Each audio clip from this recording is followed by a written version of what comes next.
방금 읽은 이 말씀은 두 단락으로 되어 있는데요. 첫 부분은 그 안부하는, 그러니까 바울 사도와 같이 동역하고 있는, 지금 기록에 의하면 고린도 교회에서 로마 교회에 편지하면서 로마 교인들에게 이제 안부를 앞에서 다 한 다음에 같이 있는 동료들이 이제 안부를 같이 하고 있는 그런 모습으로 팀으로 되어 있는 한 교회 사역의 모습을 보게 되고요.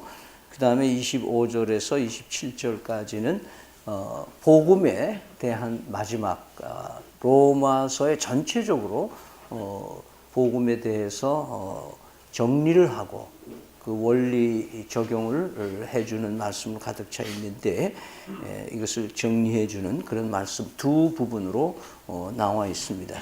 그러면서 앞에 그 부분에 보면은 동역자란 말로 자기 디모데를 들고 있습니다.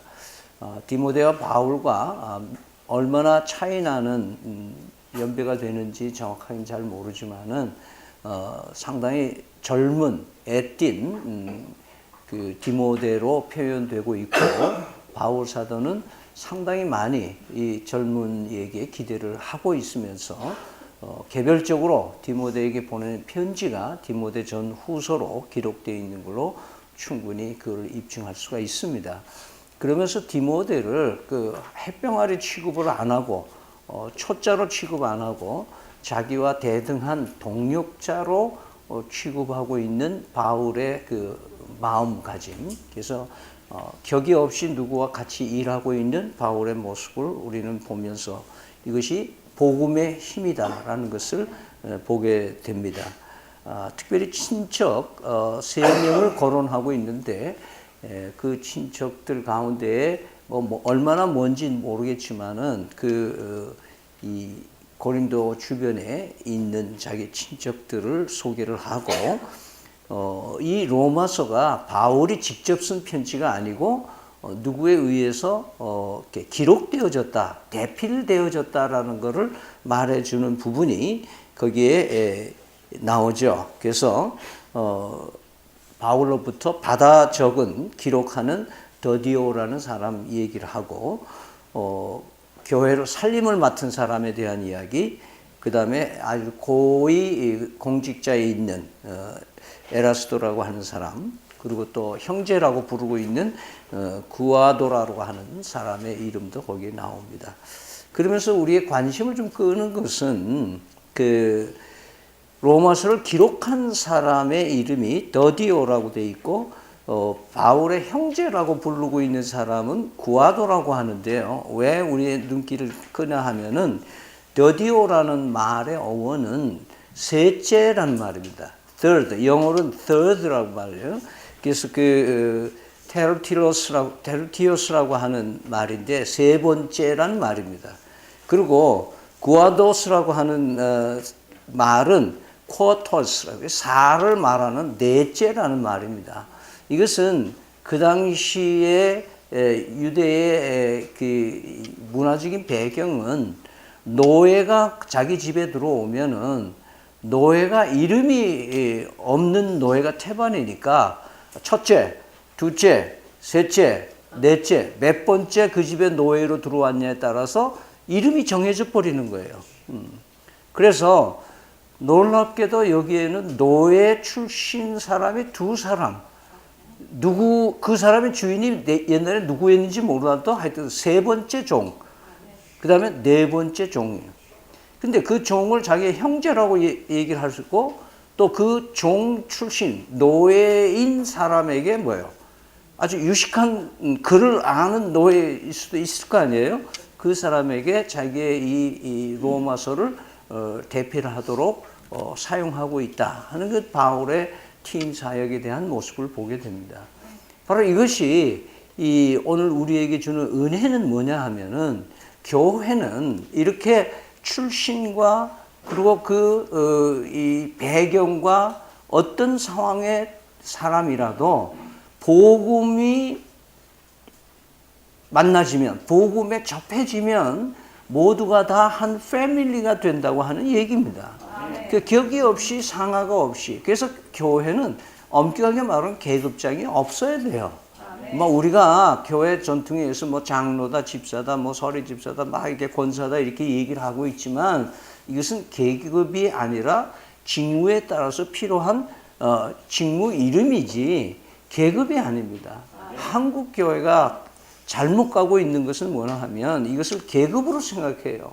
그리고 거기에 이 직분을 받으면 돌변해요, 사람이. 변해요. 그래서 그 목회 길을 가는 사람도 전도사 때 하고 강도사 때 하고 그다음에 목사 안수를 받고 나면은 그다음에 또 이 부목사 때는 또 그러다 원목사가 되면 또 돌변하는 사람들이 또 있어요. 이것은 우리는 하나님께서 우리 하나님의 교회를 진정한 의미의 복음에 접해진 사람은 계급이 없다. 다 성도다 얘기를 하는 거예요.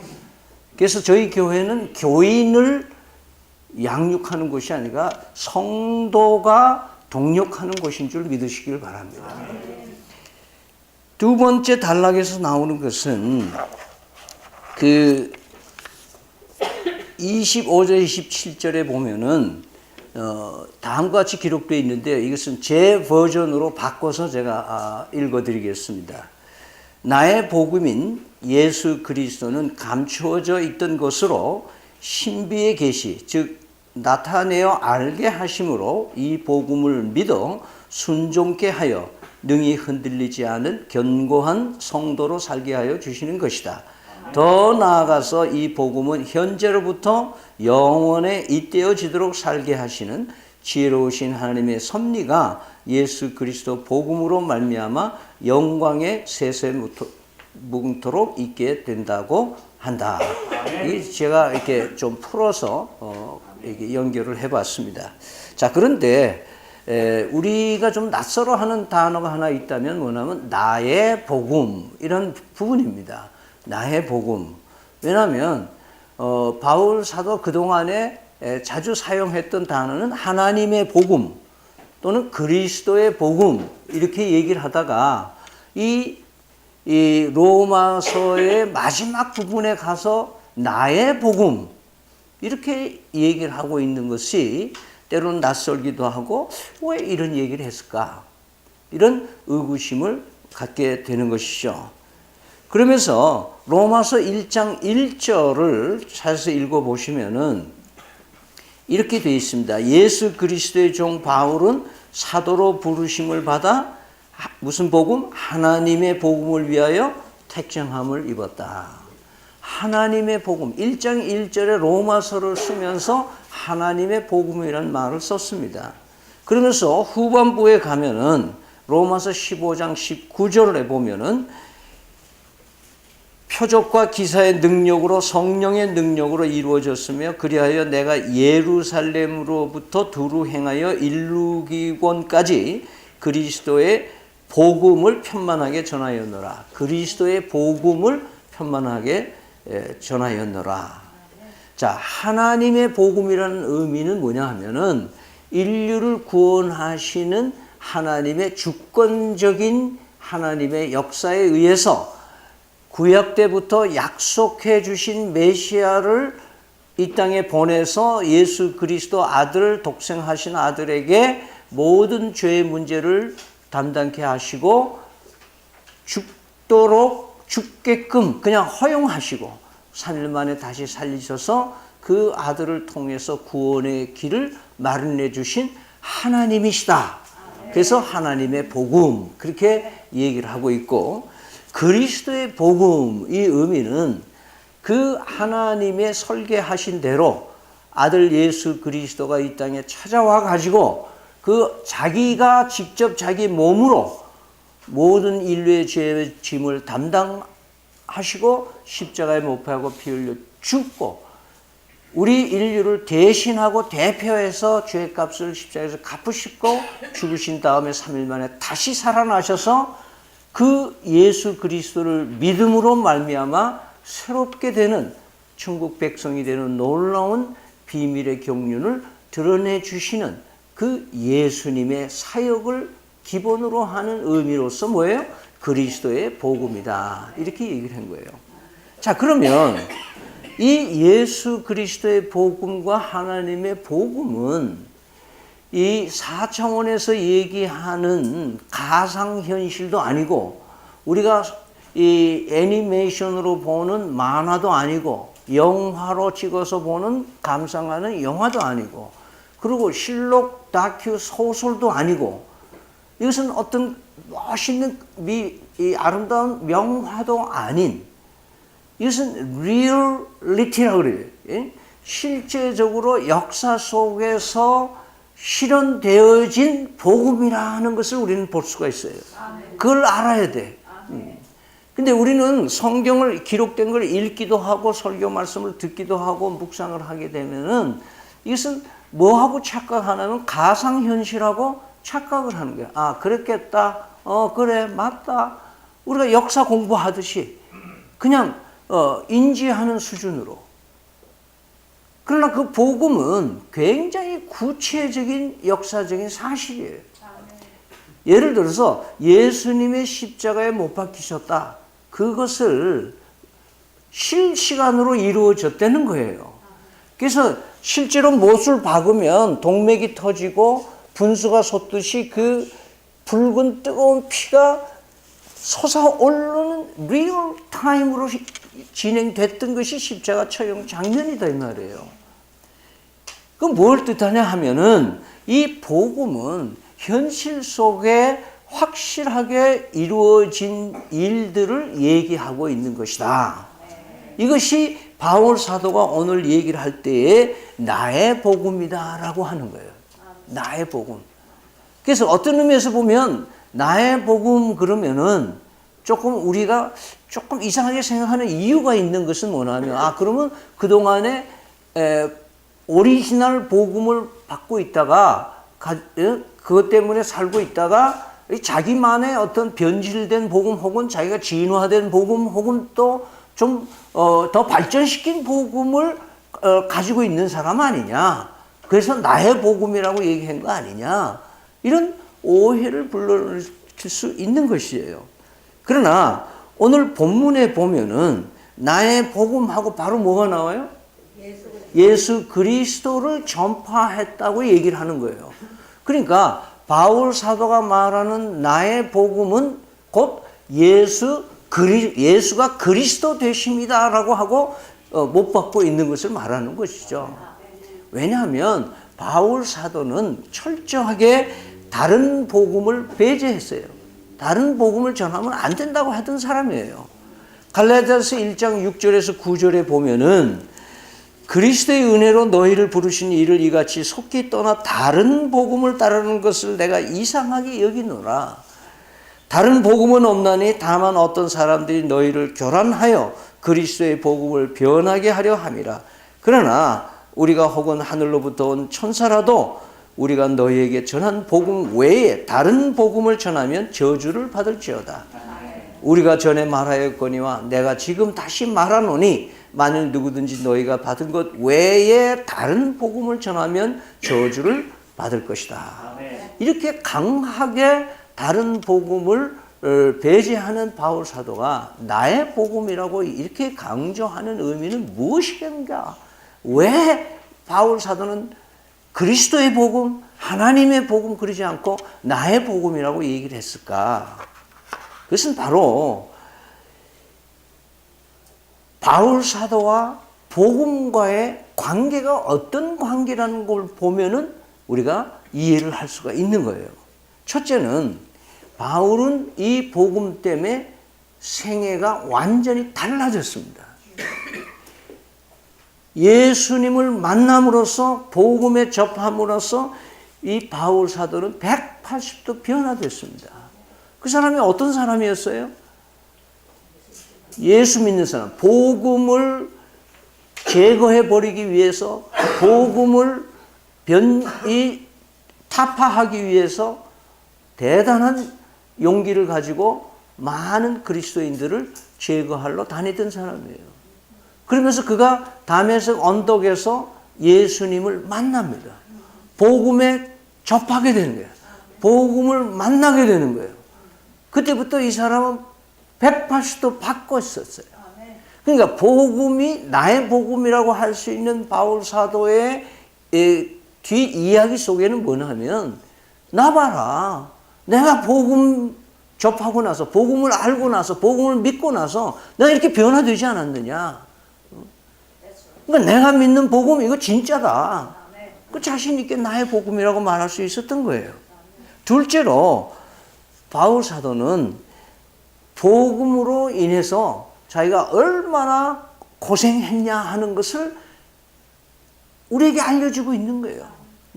만약에 복음 때문에 출세하고, 복음 때문에 뭔가 형통하고, 복음 때문에 자기가 대접받고 막 이랬으면은 복음일 수 없을 수가 있어요. 왜냐하면 복음의 핵심은 십자가잖아요.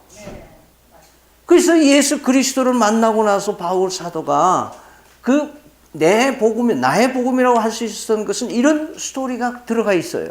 고린도후서 11장 23절에서 27절에 이렇게 말씀하고 있습니다. 그들이 그리스도의 일꾼이냐 정신없는 말을 하거니와 나는 더욱 그러하도다. 내가 수고를 넘치도록 하고 옥에 갇히기도 더 많이 하고 매도 수없이 맞고 여러 번 죽을 뻔하였으니 유대인들에게 40에서 하나 감한 매를 5번이나 맞았으며 3번 태창으로 맞고 1번 돌로 맞고 3번 파선하고 일주야를 깊은 바다에서 지냈으며 여러 번 여행하면서 강의 위험과 강도의 위험과 동족의 위험과 이방인의 위험과 시내의 위험과 광야의 위험과 바다의 위험과 거짓 형제 중의 위험을 당하고 또 수고하며 애쓰고 여러 번 자지 못하고 줄이며 목마르고 여러 번 굶고 춥고 헐 벗었노라. 뭐 때문에? 복음 때문에. 그러니까 복음은 진짜다 이거예요. 내 복음이다. 나의 복음이다 할 수 있는 분은 바로 바울이에요. 그래서 좁은 길, 인기 없는 길, 그 복음의 길로 간, 복음을 만난 다음에 자신이 변화되고 복음으로 인해서 얼마나 고생을 당했냐 하는 것을 통해서 나의 복음이다 라고 말할 수 있는 자격을 가지고 있다. 세 번째로 바울 사도가 나의 복음이라고 한 이유 중에 하나는 복음과 자신과 하나라는 거예요. 복음과 자신과 연합되어 있다, 하나다는 거예요. 자, 연합이란 말이 나오면 어김없이 나오는 예화가 있죠. 예수님이 포도나무 얘기하죠. 포도나무에 가지가 붙어 있으면 많은 열매를 맺나니 나를 떠나서는 뭐예요? 아무것도 할 수 없다. 그러니까 그리스도인은 포도나무인 예수 그리스도에 붙어 있는 것이 진행되는 사람이 그리스도인이다 이거예요. 그러니까 붙어 있어야만 되는데, 그렇기 때문에 뭐예요? 붙어 있는 가지를 보고 야 가지야 이럽니까? 가지를 보고 뭐라 그래요? 포도나무야. 그래요? 포도나무예요. 그렇기 때문에 그리스도와 접붙임을 당해서 복음에 접한 사람을 부를 때 뭐라 그래요? 그리스도인, 크리스천이래요. 크리스천이라고. 바로 복음화된 내 개인의 삶이 그리스도를 떠나서 있을 수 없는 일이기 때문에 바울 사도는 자기 자신이 복음화된 존재라는 것을 드러내기 위해서 나의 복음 이렇게 얘기를 한 거예요. 그래서 바울 사도는 수없이 그의 편지에는 뭐냐면 그리스도의 향기다. 내가 예수 그리스도를 품고 살기 때문에 내 삶에서 자연히 예수 냄새가 좀 난다.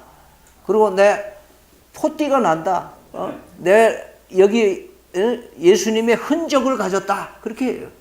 옛날에 아주 보수적인 사람들은 십자가를 이마에다가 이렇게 인두로 지지고 다니는 사람이 한때 있었다는 거예요. 나도 예수님의 흔적을 지니고 살아야 되겠다. 그래서요.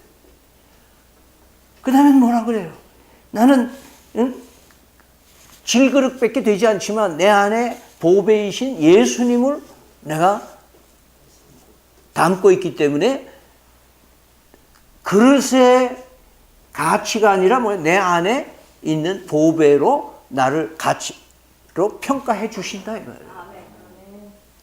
그런 표현들은 나의 복음이라고 말씀하는 데에 우리에게 상당한 지지를 받는 말씀인 거다.